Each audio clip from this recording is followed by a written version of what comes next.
నమస్తే, నేను మీ బీవీ. Welcome to our channel. NDA కూటమి అభ్యర్థులను గెలిపించాలని, వారిని విజయం చేకూర్చేలా కృషి చేయాలని కోమలగుంట్ల గోవింద ప్రసాద్ మాదిగ పిలుపునిచ్చారు. ఈ నెల 13వ తేదీన జరిగే పోలింగ్ సందర్భంగా సార్వత్రిక ఎన్నికల్లో ఎన్డీఏ కూటమి అభ్యర్థులను గెలిపించాలని నవ్యేంద్ర మాదిగ చర్మకారుల డప్పు కళాకారుల పోరాట సమితి రాష్ట్ర వ్యవస్థాపక అధ్యక్షులు కవలగుంట్ల గోవింద ప్రసాద్ మాదిగ పిలుపునిచ్చారు. ప్రచార యాత్రలో భాగంగా దర్శి నియోజకవర్గం దొనకొండ మండలంలో ఆయన ఏర్పాటు చేసిన విలేకరుల సమావేశంలో ముఖ్య అతిథిగా పాల్గొని మాట్లాడారు. ఈ సందర్భంగా ఆయన మాట్లాడుతూ తెలుగుదేశం పార్టీ తరఫున పోటీ చేస్తున్న దర్శి నియోజకవర్గ ఎమ్మెల్యే అభ్యర్థి గొట్టిపాటి లక్ష్మిని మరియు ఒంగోలు పార్లమెంట్ ఎంపీగా పోటీ చేస్తున్న మాగుంట శ్రీనివాసరెడ్డిని అత్యధిక మెజార్టీతో గెలిపించాలని ఆయన కోరారు. ఈ సందర్భంగా రాష్ట్రంలో ఎన్నడూ లేని విధంగా దళితులకు వైసీపీ పాలనలో అన్యాయం జరిగిందన్నారు. రాష్ట్రంలో నవరత్నాల పేరుతో అందరూ సమానము, అందరూ ఒకటి, అందరికీ సంక్షేమ పథకాలు అని గొప్పలు చెప్పే ముఖ్యమంత్రి వైఎస్ జగన్మోహన్ రెడ్డి దళితుల కోసం ప్రత్యేకంగా ఏర్పాటు చేసుకున్న ఎస్సీ ఎస్టీ సప్లాన్ నిధులను ఆయా కులాలకు పంచకుండా పక్కదారి పట్టించి దళితులకు తీవ్ర అన్యాయం చేయడం జరిగిందని ఆరోపించారు. రాష్ట్ర లీడిక్యాప్ సంస్థకు కేంద్ర ప్రభుత్వం ద్వారా వచ్చినటువంటి 12 కోట్ల నిధులను ఒక్క రూపాయి కూడా మాదిగ సమాజానికి వాడకుండా పక్కదారి మళ్లించిన ఘనత ముఖ్యమంత్రి వైఎస్ జగన్మోహన్ రెడ్డికి దక్కిందన్నారు. 2019 ఎన్నికల సమయంలో 2024 సమయానికి రాష్ట్రంలో పూర్తి మద్య నిషేధం చేసి ఆ తర్వాతనే ఓట్లు అడుగుతారని చెప్పి మద్య నిషేధం చేయకుండా మహిళలను మోసం చేసిన ఘనత జగన్మోహన్ రెడ్డికే నిలిచిపోతుందన్నారు.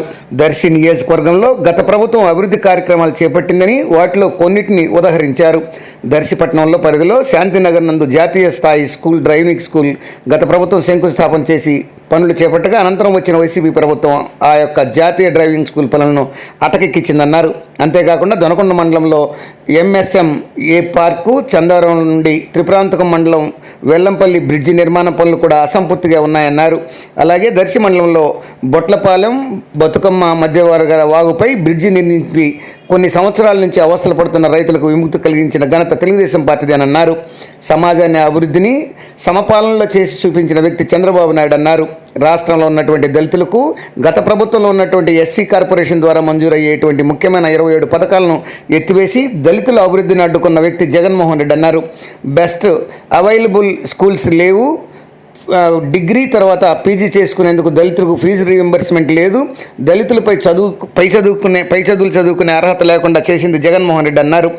రాష్ట్రంలో దళితులకు మంచి జరగాలంటే రాష్ట్రంలో తెలుగుదేశం ప్రభుత్వం రావాలని, చంద్రబాబు నాయుడు ముఖ్యమంత్రి కావాలని ఆయన పిలుపునిచ్చారు. అప్పుడు రాష్ట్రంలో సంక్షేమము అభివృద్ధి ఉంటుందన్నారు.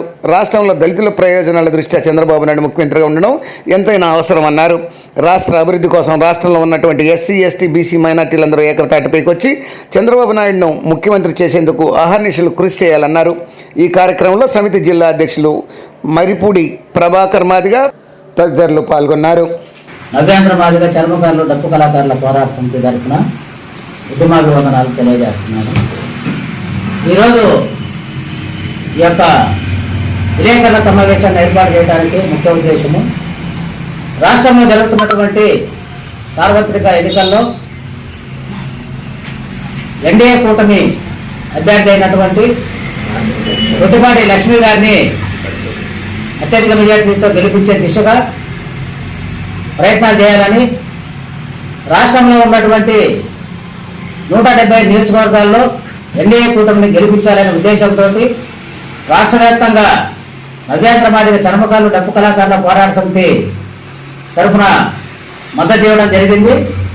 ఆ క్రమంలో ప్రచారం చేసే నిమిత్తము ఈరోజు దర్శి నియోజకవర్గంలోని దొనకొండ మండలానికి వచ్చిన పరిస్థితి ఉంది.